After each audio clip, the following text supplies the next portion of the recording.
নমস্কার বন্ধুরা, welcome to my channel serial update with Nandita. অনুরাগের ছোঁয়া সিরিয়ালের 30শে জুনে সম্পূর্ণ পর্বের আপডেট নিয়ে চলে এসেছি। সম্পূর্ণ পর্বের আপডেটটি পেতে ভিডিওটি টেনে দেখতে হবে, স্কিপ করলে চলবে না। দীপা ম্যামকে রাজি করানোর চেষ্টা করে সূর্যের বাচ্চাদের সাথে ক্লাস করানোর জন্য। তখন ম্যাম বলে যে এটা কি করে সম্ভব, আর যদি কোনো রিস্ক হয়ে যায়, যদি কোনো দুর্ঘটনা ঘটে যায়, এটা তো সম্ভব না। দীপা তখন বলে যে ম্যাম, যেরকম শরীরে চোট লাগলে আমরা দেখতে পাই, সেটা চিকিৎসা করি, সেমনি মনেরও চোট হয়, আর সেটাই আমরা ঠিক করার চেষ্টা করছি। জয় বলে দাদাই তো স্কুলেই পড়তো, এক্স স্টুডেন্ট। আর তখন ডক্টর সান্যাল আসে আর এসে বলে সূর্য এখন বাচ্চাদের মতো হয়ে গেছে, ওকে যদি একটু ক্লাসে নেওয়া যেত খুব ভালো হতো। তখন ম্যাম বলেন যে আমি বুঝতে পারছি সবটাই, কিন্তু আমি কি করব সেটা বুঝতে পারছি না। ডক্টর সান্যাল তখন বলে যদি ওকে একটু ক্লাসে নেওয়া যায় আমি আপনার কাছে অনুরোধ করছি। তখন দীপা বলে ম্যাম, এতে বাচ্চারা সহানুভূতি শিখবে, যেটা বড়দের মধ্যে থেকে হারিয়ে যাচ্ছে।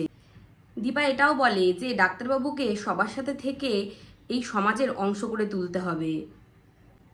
তখন ম্যাম বলে যে আমি সবই বুঝতে পারছি, কিন্তু একটা আন্ডারলাইন রিস্ক থেকে যাচ্ছে না, যদি হঠাৎ কোনো বিপদ হয়। আমি বলছি না যে সূর্যরই হবে, কিন্তু আমি বলছি না ডক্টর সেনগুপ্তরই হবে, কিন্তু বাচ্চাদেরও তো হতে পারে, ডক্টর সেনগুপ্তরও তো হতে পারে। তখন সেই রেসপন্সিবিলিটি কে নেবে? দীপা তখন বলে সেই রেসপন্সিবিলিটি আমি নেব। ডক্টর সান্যাল বলে আমিও নেব। তখন রূপা বলে প্লিজ ম্যাম, তুমি মার কথা শোনো, আমরা বাবাকে সুস্থ করতে চাই। আর তখন ম্যাম বলে ঠিক আছে, তাহলে দেখুন কি করবেন। এদিকে ইরা সূর্যের ওষুধ পাল্টাতে সূর্যের ঘরে যায়, আর তখন ভিক্টর ইরাকে দেখে ফেলে আর ভাবে যে সূর্যের ওষুধ নিয়ে ইরা কি করছে। ইরা তখন বলে এইবার দেখি দিদি, তুমি কি করে সূর্যকে সুস্থ করে তোলো। ভিক্টর তখন ভাবে যে ইরা আর ওর দাদা কি চায়। এদিকে সূর্য ক্লাস শুরু করে আর ম্যাম ক্লাসে অঙ্ক ধরতে থাকে, কিন্তু সোজা সোজা অঙ্ক হয়, সূর্য চিৎকার চেঁচামেচি শুরু করে। আর তখনই ম্যাম প্রিন্সিপাল ম্যামকে ডাকে। জয় বলে যে বৌদিদি এবার কি হবে? তখন দীপা বলে আমি গিয়ে দেখবো। তখন ডক্টর সান্যাল বলে রিল্যাক্স মাই চাইল্ড, দাঁড়াও। তখন ম্যাম এসে বলে দেখেছো, আমি এই ভয়টাই পাচ্ছিলাম। আর তখন ম্যাম ডক্টর সান্যাল বলে যে আমি তাহলে ভেতরে গিয়ে দেখবো। তখন ম্যাম বলে হ্যাঁ নিশ্চয়ই। আর তখন ডক্টর সান্যাল আর ম্যাম আসে, আর ম্যাম এসে বাচ্চাদের জিজ্ঞাসা করে তোমরা ভয় পাওনি তো? তখন বাচ্চারা বলে না না, আমরা ভয় পাইনি, উনি তো সোনারূপার বাবা, উনি এখন আমাদের মতো হয়ে গেছে। ডক্টর সান্যাল তখন বলে যে দেখেছেন তো, ওরাও এটা বুঝেছে। তখন সূর্য গিয়ে বোর্ডে অঙ্ক করতে শুরু করে। অনেক চেষ্টা করে জয় সূর্যকে সরানো, কিন্তু সূর্য সরে না। সূর্য কেমিস্ট্রির একটা অঙ্ক সলভ করে ফেলে।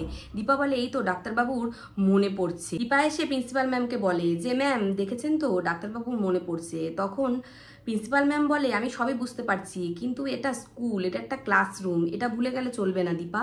আর তারপরেই বাচ্চাদের গার্জিয়ানরা সে খুব চিৎকার চেঁচামেচি করে। আর প্রিন্সিপাল ম্যাম বলে আমি এটারই ভয় পাচ্ছিলাম। আর তখন সূর্যকে কোনো রকমভাবে ওখান থেকে সরিয়ে নিয়ে যায়। সূর্য ল্যাবে ঢোকে, ল্যাবে ঢুকে সূর্য কিছু কিছু জিনিস চিনতে পারে। আর তারপরেই একটা কঙ্কাল, মানে হিউম্যান বডির একটা কঙ্কাল নিয়ে সূর্য নানান কিছু বলতে শুরু করে। তখন উর্মি বলে দাদার মনে পড়ছে। তখন দীপা বলে হ্যাঁ। দীপা তখন বলে ডাক্তারবাবু আপনার কিছু মনে পড়ছে? আর তখনই সূর্য কঙ্কালটা নিয়ে বেরিয়ে আসে। আর প্রিন্সিপাল ম্যাম বলে যে কি নিয়ে চলে যাচ্ছে কেন? আর তখন দীপা বলে আমি একটু পরে এসে দিয়ে যাচ্ছি ম্যাম, আপনি চিন্তা করবেন না। এদিকে ভিক্টর ইরাকে নিয়ে চিন্তায় পড়ে যায়। আর হঠাৎ করে তিস্তা পেছন থেকে ডাকলে ভিক্টর মনে করে যে ইরা। তখন ভিক্টর বলে ফেলে না না, আমি কিছু করিনি, আমি কিছু জানি না।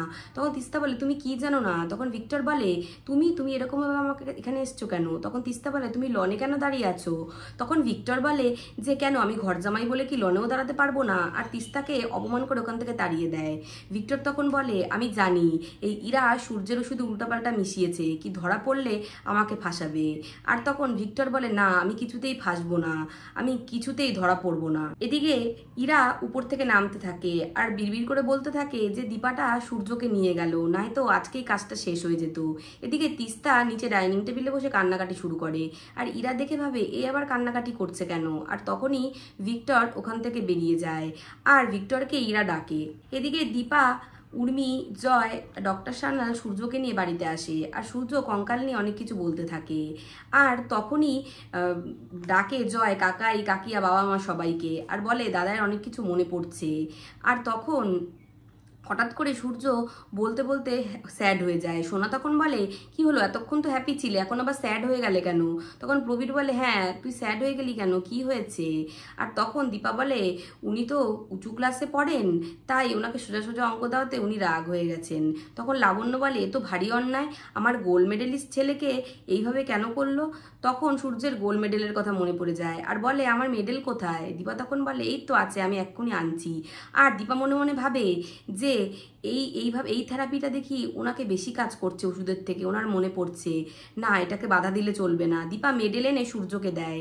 সূর্য সে মেডেলটা দেখতে দেখতে বলতে থাকে যে আমি ডাক্তার হতে পারবো তো, নাকি আমি পারবো না। তখন ডক্টর সান্যাল এসে বলে, নিশ্চয়ই পারবে, তুমি বড়দের স্কুলে যাবে কালকে থেকে। ইরা তখন বলে, কি বলছেন, বড়দের স্কুলে যাবে মানে? আপনি এটা কি সত্যি সত্যি বলছেন নাকি ওকে ভোলানোর জন্য? তখন ডক্টর সান্যাল বলে, নো মাই চাইল্ড, আমি ভোলানোর জন্য বলছি না, এটা সত্যি। আমরা কালকে থেকে সূর্যকে বড়দের ক্লাসে নিয়ে যাব। দীপা তখন বলে, কেন, আমরা এত বড়রা আছি তাও তোমরা চোখে পড়ছে না? মা, বাবা, আমি, কাকিয়া, ভাই, বনু, সবাই, আমরা সবাই তো বড়রা আছি। এটাই আমাদের প্ল্যান। কালকে থেকে ডক্টর সান্যালের ক্লিনিকে একটা টিচার রুমের ব্যবস্থা করা হবে, ওখানে আমরা সবাই মিলে ডাক্তারবাবুর সাথে ক্লাস করব। তখন প্রবীর বলে, ব্যাপারটা বেশ চ্যালেঞ্জিং, তাই না লাবণ্য? তখন উর্মি বলে, হ্যাঁ, চ্যালেঞ্জিংয়ের সাথে এক্সাইটিংও বেশ। ইরা তখন বলে মনে মনে, কাল সকালে সূর্য উঠলে তো ওকে নিয়ে যাবে স্কুলে। ওদের এই প্ল্যান আমি কিছুতেই সাকসেসফুল হতে দেবো না, কিছুতেই না। এদিকে পরের দিন সূর্য সবাই মিলে ক্লাসও শুরু করে দেয় প্ল্যান মাফিক। আর তারপরই ইরা গিয়ে সূর্যের কানে কানে বলে, প্যান ড্রাইভটা কোথায়? প্যান ড্রাইভটা না পেলে কিন্তু ওরা মেরে ফেলবে, ওরা তোমাকে মেরে ফেলবে কিন্তু।